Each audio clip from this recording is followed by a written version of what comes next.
Welcome back, everybody. Our crews and cameras caught up with candidate Donald Trump in Illinois for an interview with Bloomberg News at the Economic Club of Chicago. Here's Mr. Trump answering the question on why Americans should trust him with the national debt. President Trump, thank you for doing this, as we said, and you heard the reception there. The business people of Chicago, like everywhere else, they like a lot of the things you want to do in terms of tax cuts and some of the spending proposals, but like many business people, what they're often worried about is the cost. And the Committee for a Responsible Federal Budget, which is a bipartisan outfit, put out some predictions the other day. If you add up all the promises you've made, and your plans would add $7.5 trillion to the debt. That's more than twice the total for Vice President Harris. You're on course to push up debt up to 150% of GDP. This is a very business-like audience. Yeah. Why should they trust you with that? Because we're about growth. She's got no growth whatsoever, and we're all about growth. We're going to bring companies back to our country. You look at, even today, as I was driving over, I see these empty, old, beautiful, like steel mills and factories that are empty and falling down. Some have been converted to senior citizens' homes, but that's not going to do the trick. And we're going to bring the companies back. We're going to lower taxes still further for companies that are going to make their product in the USA. We're going to protect those companies with strong tariffs, because I'm a believer in tariffs. I'm not sure that you are. I don't think you are, but I congratulate you on your career.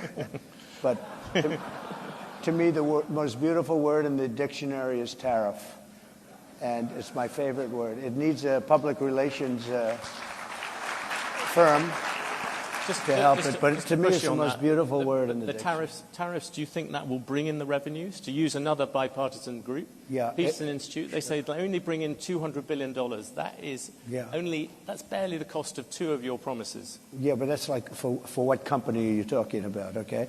Look, I've brought in with tariffs, and I was just getting started. Then COVID came, and we had because I tell you what, I did a very good job in COVID. Nobody knew what the hell it was. I call it the China virus because I like being a little more accurate.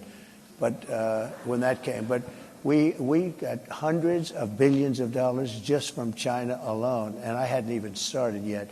But tariffs are two things, if you look at it. Number one is for protection of the companies that we have here and the new companies that will move in, because we're going to have thousands of companies coming into this country. We're going to grow it like it's never grown before, and we're going to protect them when they come in, because we're not going to have somebody undercut them. And I could give you an example of this if you want. Would you like me to? Because it just happened. Give me a quick example, then I will come back. I just found out about it.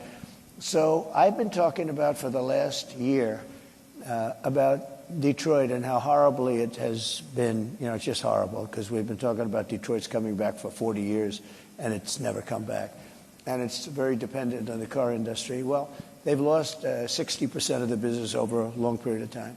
And what happened is I found out a friend of mine builds auto plants. That's all he does. He builds auto plants. That's what he's good at. He doesn't want to build an apartment. All he wants to build is, and he builds the biggest in the world.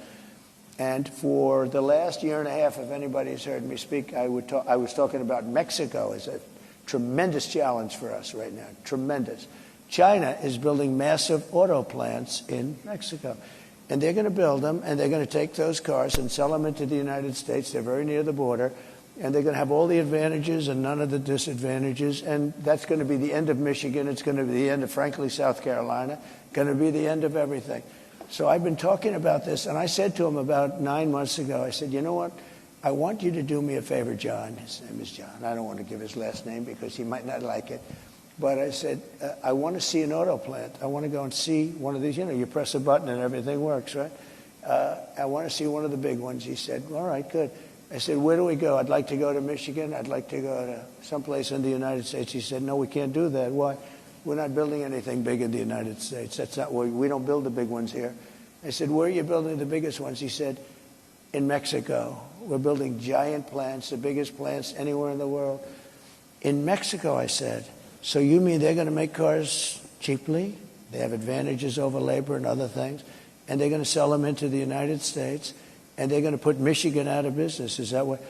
I don't know anything about that. All I do is build the plants. If you want to see a plant, we'll go to Mexico. I'll show you the biggest plant in the world. That was 9 months ago. I saw him, and I talked about it all the time because I think it's a serious threat to our country, because not only autos, but other things. So then I see him 2 days ago. I was talking at another club, very nice club, and like this, except, I don't know, I think you people are probably even wealthier, okay? This was in Detroit, okay, which was appropriate. And I was showing them all sorts of charts about how their car, it's just gone down. It's like terrible. And I saw him, and I said, "Oh, how are you doing? How have you been?" I said, "Could I ask you, how are those plants that you mentioned, those giant plants that you're building in Mexico, how is that coming along? Have you finished them?" "No, sir. They abandoned the project when they heard you're running. They abandoned the project when they saw that you were winning and doing well." I said, "Wow, isn't that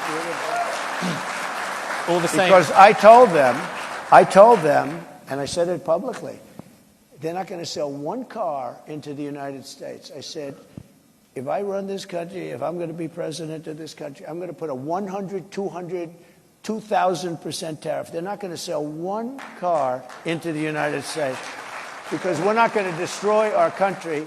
Because I know you're an anti-tariff guy, but I'm the exact opposite.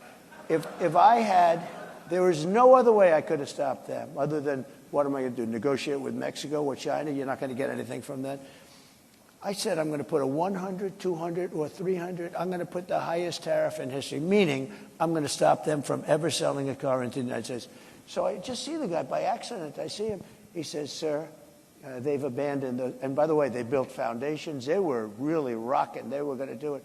They thought that I was going to win, or maybe they're just holding off. I tell you this, if I don't win, those factories are going to wipe out this country. They're the biggest factories ever built for cars.